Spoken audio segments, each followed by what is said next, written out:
America today controls the largest military force in human history. It holds more nuclear weapons than any nation needs. Its economy produces more wealth than the next 3 countries combined. But here is what most people never stop to think about. 400 years ago, America did not exist. The land was there, the resources were there, but nobody wanted it. In fact, the most powerful empires on Earth looked at North America and said, "Not worth our time." So how did an ignored piece of land become the single most dominant force the world has ever seen? That is exactly what we are covering today, 423 years of American history. From a forgotten coastline nobody wanted to the most feared nation on the planet. Let us start from the very beginning. Part 1. The world before America, before Christopher Columbus ever set sail. The world already had a very clear power structure. Portugal and Spain were the 2 great empires of exploration. They were racing each other across the oceans, looking for faster trade routes to Asia, because Asia meant spices, and spices in the 1400s were worth more than gold. Black pepper alone was so valuable that it was used as currency in parts of Europe. A single ship returning from Asia loaded with spices could make a merchant richer than most kings. So the pressure to find a faster route to Asia was enormous.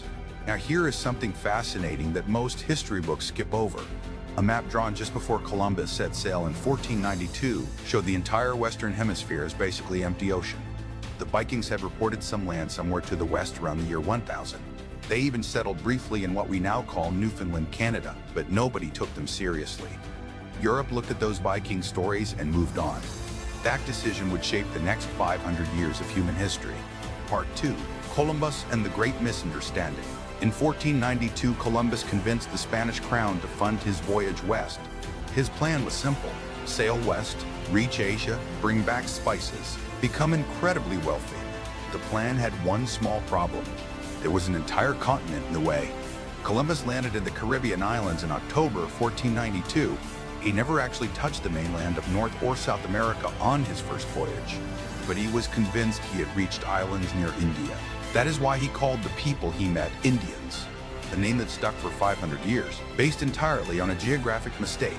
Columbus brought back gold ornaments and a few captured natives to present to King Ferdinand and Queen Isabella of Spain. The Spanish crown was excited, not about the people, not about the land, about the gold. Columbus made 3 more voyages across the Atlantic and still never realized he had discovered 2 entirely new continents. It was actually an Italian explorer named Amerigo Vespucci who first suggested in 1501 that what Columbus had found was not Asia at all. It was something completely new, a new world, and that is where the name America comes from. Not from Columbus, from Amerigo. Part 3. Spain and Portugal divide the world. Just 1 year after Columbus returned from his first voyage, Spain and Portugal did something extraordinary. They literally divided the entire world between themselves. In 1493, the 2 nations signed the Treaty of Tordesillas. They drew an imaginary line down the middle of the Atlantic Ocean. Everything to the west of that line belonged to Spain. Everything to the east belonged to Portugal. They split the planet like cutting an orange in half. The rest of Europe, France, England, the Netherlands, were not invited to this conversation. Portugal used their half to build a massive trading empire through Africa and into Asia. By 1500, Portugal controlled the most profitable trade routes on Earth. Spain used their half to conquer the Americas, and there was plenty to conquer. The Aztec Empire in Mexico was producing enormous amounts of gold and silver. The Inca Empire in Peru was even wealthier. Spanish conquistadors tore through Central and South America in just a few decades. By 1550, Spain was pulling more silver out of the Americas than all of Europe had ever seen. North America, though, was a different story. Spain sent an expedition into North America in 1539 under a man named Hernando de Soto.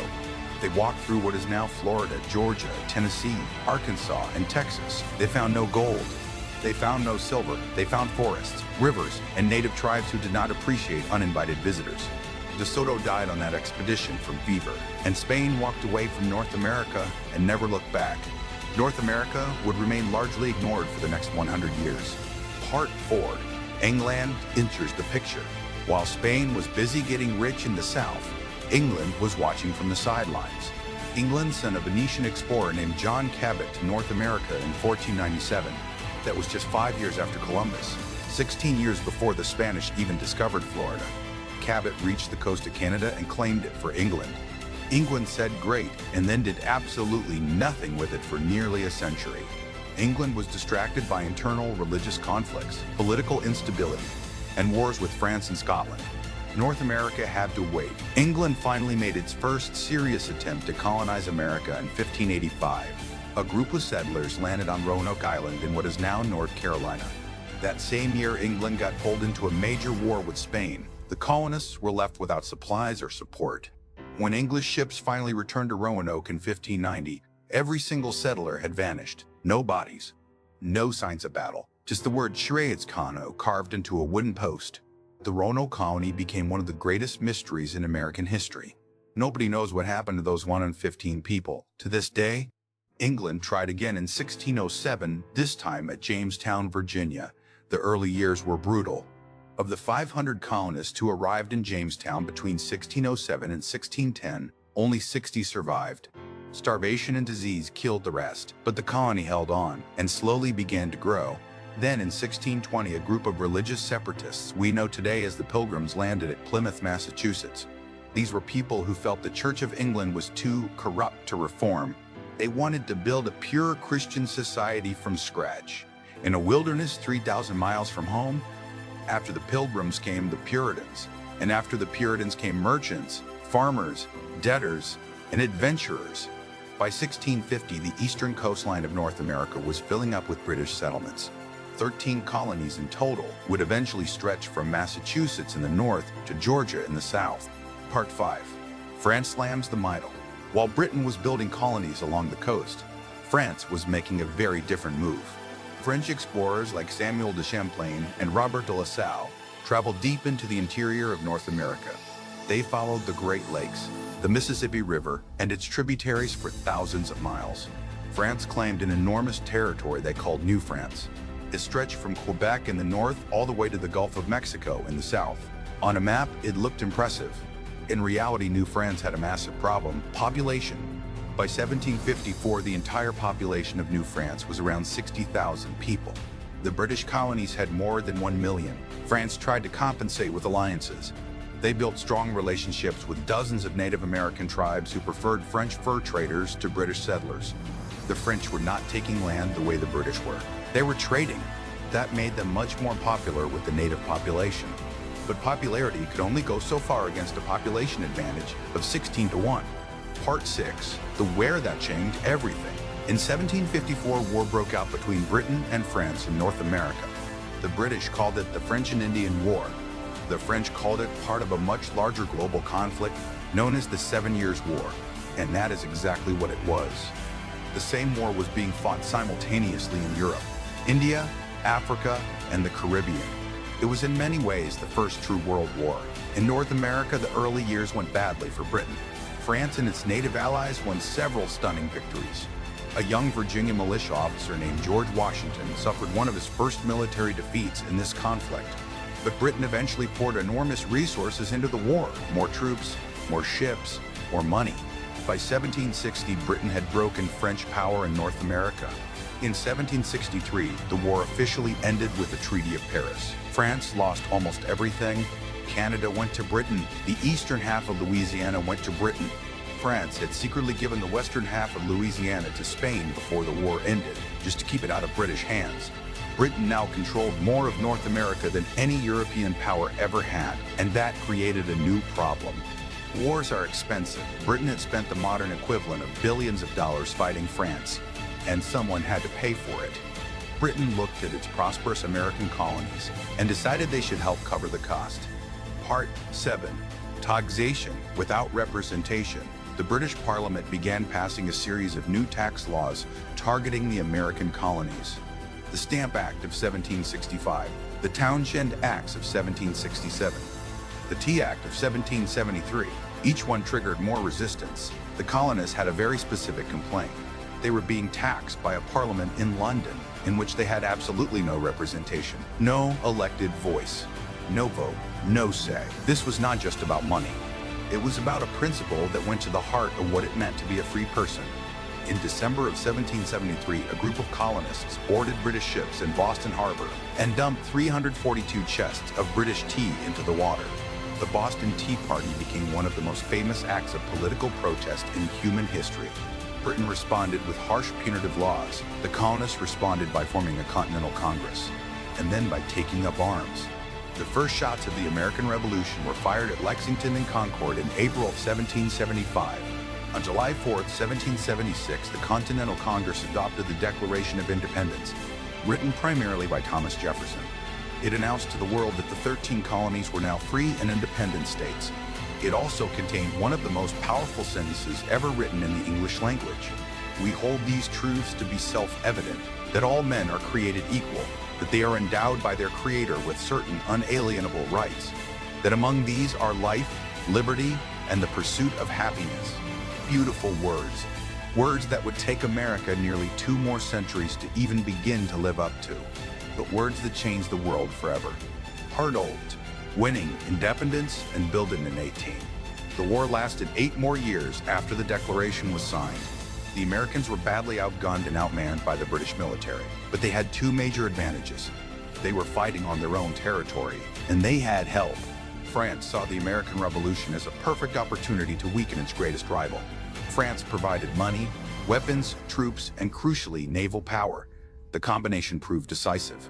In October of 1781, British General Cornwallis surrendered at Yorktown, Virginia. The war was effectively over. The Treaty of Paris in 1783 officially recognized American independence and gave the new nation all territory east of the Mississippi River. But winning independence was the easy part. Now America had to figure out how to actually govern itself. The first attempt was a disaster. The Articles of Confederation created a central government so weak it could barely function. It could not collect taxes. It could not regulate trade between states. It could not enforce its own laws. The 13 states were acting like 13 separate countries that happened to share a border. By 1786, the situation was becoming critical. In 1787, 55 delegates gathered in Philadelphia for what became known as the Constitutional Convention. Over 4 months of intense debate, they created a document that has lasted nearly 250 years, the United States Constitution. It created 3 branches of government to balance power: a president, a Congress, and a Supreme Court. In 1789, George Washington was unanimously elected as the first president of the United States. The American experiment had officially begun. Part 9. The Louisiana Purchase and Westward Expansion. The United States in 1789 was a narrow strip of land along the eastern coast. Everything west of the Mississippi belonged to Spain. Then Napoleon Bonaparte seized power in France, and he had big ideas about a French empire in America. Napoleon pressured Spain into secretly returning Louisiana to France in 1800. When the American government found out, they panicked. Napoleon controlling the Mississippi River was an existential threat to American commerce. President Thomas Jefferson sent diplomats to Paris with instructions to buy the city of New Orleans. What happened next shocked everyone. Napoleon offered to sell not just New Orleans but the entire Louisiana territory, all 28,000 square miles of it, for $15 million. Napoleon needed the money to fund his wars in Europe. He had also just lost the incredibly valuable colony of Haiti to a slave rebellion led by Toussaint Louverture. His dreams of an American empire were crumbling. Better to take the money and go. Jefferson accepted immediately. The Louisiana Purchase of 1803 doubled the size of the United States overnight. At less than 3 cents per acre, it remains the greatest real estate deal in human history. Jefferson then sent Meriwether Lewis and William Clark to explore this new territory. Their 2-year expedition covered 8,000 miles, documented hundreds of new plant and animal species, and mapped a path to the Pacific Ocean. America now had a vision of its future, and that future was west. Part 10. Expansion. Conflict. The population was doubling roughly every 23 years. Millions of immigrants were arriving from Europe, and millions of Americans were moving west, looking for land and opportunity. In 1819, America acquired Florida from Spain for $5 million. The deal also established a formal border between the United States and Spanish Mexico. 2 years later, Mexico won its independence from Spain, and that border now separated the United States from a new neighbor. The northern territories of Mexico, what is now Texas, New Mexico, Arizona, and California, were vast, resource-rich, and very sparsely populated. The Mexican government actually encouraged American settlers to move to Texas, hoping they would help develop and defend the territory. By 1835, there were roughly 30,000 American settlers in Texas, compared to only 7,000 Mexicans. The Americans had brought their own culture, their own language, and their own political ideas, and they did not want to follow Mexican law. In 1836, Texas declared independence from Mexico. The Mexican army under General Santa Anna attacked. The Battle of the Alamo became legendary. 189 Texan defenders held a mission for 13 days against an army of thousands. Every defender died, but the delay gave Sam Houston time to organize a proper Texan army. 6 weeks later, Houston's forces defeated Santa Anna at the Battle of San Jacinto. Texas was free. The Republic of Texas applied to join the United States immediately, but Congress hesitated for nearly a decade because Texas allowed slavery. Adding another slave state would upset the increasingly fragile balance of power between North and South. In 1845, Congress finally admitted Texas into the Union. This led directly to war with Mexico. The Mexican-American War lasted from 1846 to 1848. When it ended, the United States paid Mexico $15 million and received what is now California, Nevada, Utah, Arizona, New Mexico, and Colorado. Then America bought another strip of land from Mexico in 1853 for $10 million. Known as the Gadsden Purchase, it completed the southern border of the continental United States. Around the same time, Britain agreed to divide the Oregon Territory along the 49th parallel. America got everything south of that line, which became Oregon, Washington, and Idaho. In just 50 years, America had grown from a narrow eastern strip to a nation stretching from the Atlantic Ocean to the Pacific. Sea to Shining Sea, Part 11, the Stryces Whiffen. All this expansion came with a terrible contradiction at its core. America called itself the land of the free, but 4 million people living within its borders were enslaved. The tension between the slaveholding South and the industrializing North had been building for decades. Every new territory added to the Union sparked a crisis. Would it be a free state or a slave state? The Missouri Compromise of 1820, the Compromise of 1850, the Kansas-Nebraska Act of 1854. Each one was a temporary patch on a wound that was getting worse. In 1860, Abraham Lincoln was elected president. Lincoln personally opposed slavery, even though he had pledged not to interfere with it where it already existed. 7 southern states did not wait to find out what he would do. They seceded from the Union before Lincoln even took office. 4 more followed after the first shots were fired. The Confederate States of America declared themselves an independent nation. What followed was the deadliest conflict in American history. The Civil War lasted 4 years. Between 600,000 and 750,000 Americans died, more than in both world wars combined. Lincoln issued the Emancipation Proclamation in January of 1863, declaring all enslaved people in Confederate states to be free. In April of 1865, Confederate General Robert E. Lee surrendered at Appomattox Courthouse.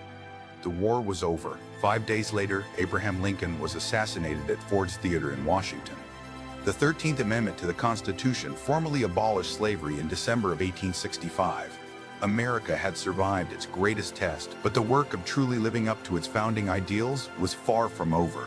Part 12, Alaska, Hawaii, and the birth of a world power. In 1867, Secretary of State William Seward negotiated the purchase of Alaska from Russia. The price was $7.2 million. That is roughly 2 cents per acre. Critics called it Seward's folly, a frozen wasteland nobody wanted. Those critics stopped laughing when gold was discovered in the Klondike in 1897, and stopped entirely when massive oil reserves were found in the 20th century. Meanwhile, the Hawaiian Islands had become increasingly important to American merchants and naval strategists. American businessmen had established massive sugar plantations there. In 1893, they overthrew the Hawaiian Queen Liliuokalani with the help of United States Marines.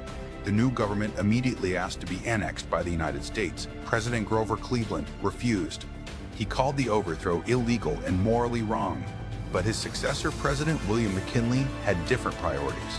In 1898, during the Spanish-American War, America officially annexed Hawaii. The Spanish-American War itself lasted just 10 weeks. It began after an American battleship called the USS Maine exploded in Havana Harbor in Cuba. To this day, nobody knows for certain what caused the explosion, but American newspapers blamed Spain, and the public demanded action. The United States declared war. By the time it was over, America had taken Cuba, Puerto Rico, Guam, and the Philippines from Spain. The Spanish Empire that Christopher Columbus had built 400 years earlier was finished, and America had become something it had never been before, a global imperial power. Heart to nerd. Theodore Roosevelt and the American Centaur. After President McKinley was assassinated in 1901, Theodore Roosevelt became president at 42 years old. The youngest president in American history, Roosevelt was a force of nature. He believed deeply in American power and American greatness. He built up the United States Navy into the second most powerful fleet in the world. He sent that Navy on a world tour to send a message to every other great power. America had arrived. Roosevelt also believed that the United States needed a canal connecting the Atlantic and Pacific Oceans. The logical place was Panama, which at the time was part of Colombia. Roosevelt negotiated a treaty with Colombia to build the canal. Colombia's Senate rejected the deal, wanting more money. Roosevelt was furious. When Panamanian rebels declared independence from Colombia in 1903, the United States Navy conveniently arrived to prevent Colombian forces from stopping the rebellion. Panama became independent and immediately signed a canal treaty with the United States. The Panama Canal took 10 years and 40,000 workers to build.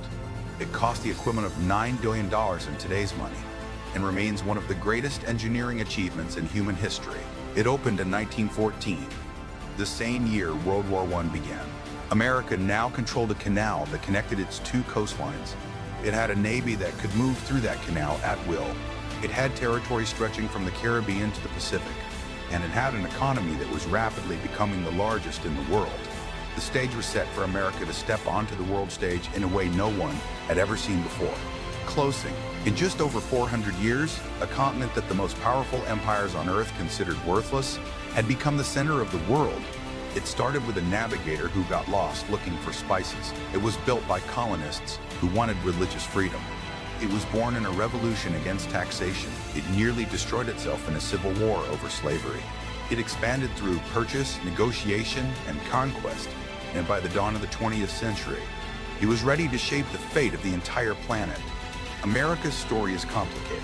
It contains some of the most inspiring moments in human history and some of the darkest. But understanding how it rose is essential to understanding the world we live in today. If you found this video valuable, hit subscribe so you never miss a story from the fallen empires. Every week we break down the most important moments in history and show you how they connect to the world you live in right now. The next video is already waiting for you. See you there.